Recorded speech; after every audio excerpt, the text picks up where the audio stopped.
गांव की बहू। क्या सावित्री, मैंने सुना है कि मालती की बहू ने अपने सास ससुर को घर से निकाल दिया है। अब क्या कहूँ, आजकल की बहुओं का कोई भरोसा नहीं है, कब क्या कर दें। मालती की बहू को देखकर कौन कह सकता था कि वो ऐसी निकलेगी। तू सही कहती है, आजकल की बहुओं को देख मुझे तो बड़ा डर लगता है। कहीं मेरी बहू भी ऐसी निकल गई तो। नहीं नहीं, मैं तो गांव की सीधी सादी लड़की से अपने बेटे की शादी करवाऊंगी।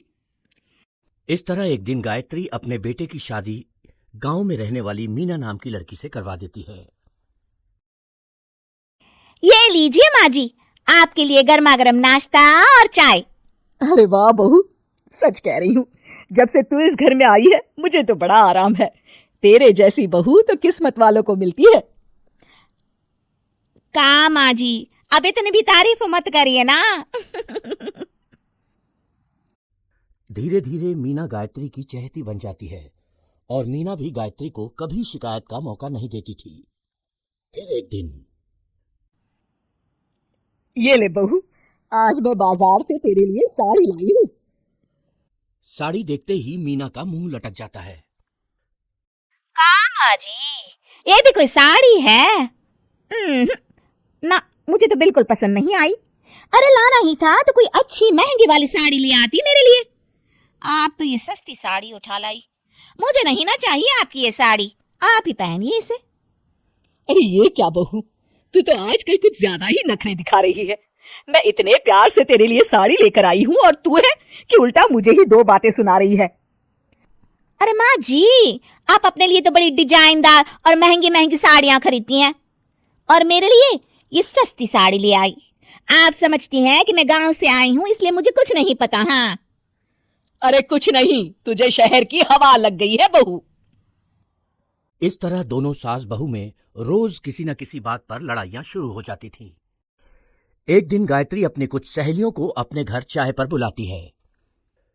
अरे बहू, मेरी सहेलियों के लिए बढ़िया चाय नाश्ता तो बना दे। अरे माँ जी, अभी ना मेरे पास बिल्कुल भी समय नहीं है, मुझे ब्यूटी पार्लर जाना है। चाय नाश्ता आप ही बना लीजिए। हाँ, तू कब से ब्यूटी पार्लर जाने लगी है? शहर आए 2 दिन नहीं हुए और देखो महारानी के नखरे शुरू हो गए। बस भी करिए माँ जी, आपसे बहस करने के लिए मेरे पास ना बिल्कुल टाइम नहीं है। आपका क्या है, आप समझती हैं कि मैं गांव से आई हूं तो मुझे कुछ नहीं आता, और आप जो रोज रोज मुझसे मेहमान नवाजी करवाती रहती हैं नौकरानी की तरह। मीना के कमरे में जाते ही, अरे ये क्या गायत्री, तू तो अपनी बहू की बड़ी तारीफ कर रही थी, लेकिन ये तो तुझे कुछ समझती ही नहीं। भाई मुझे तो लग रहा था कि तेरी बहू गांव की है तो सीधी सादी होगी, लेकिन इसने तो शहरी बहुओं को भी मात कर दिया। अपनी सहेलियों के सामने अपनी बेइज्जती होते देख गायत्री आग बबूला हो जाती है। अरे क्या शहर और क्या गांव, मेरी तो किस्मत ही फूटी थी जो मैं इसे बहू बना के ले आई। भगवान जाने आगे और क्या क्या करेगी। अब तो मुझे कुछ ठीक नहीं लगता। तू जरा संभल के रहना, कहीं मालती की तरह तेरा भी हाल बेहाल ना हो जाए। अच्छा, अब हम चलते हैं। अपनी सहेली की बातें सुनकर गायत्री थोड़ी घबरा जाती है।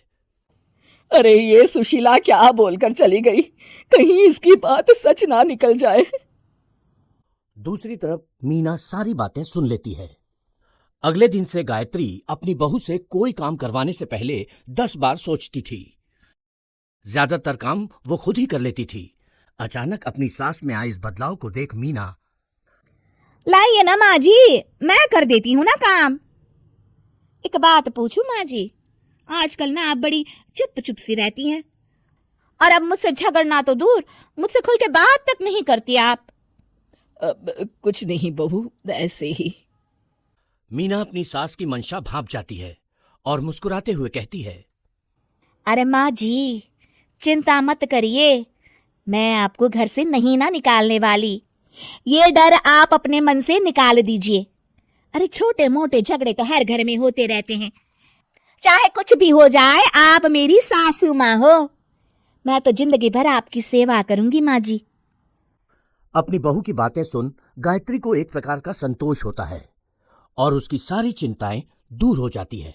गायत्री अपनी बहू को गले लगा लेती है। मुझे माफ कर दे बहू, मैं तुझे गलत समझ बैठी थी। कोई बात नहीं माँ जी, ये ना घर घर की कहानी है।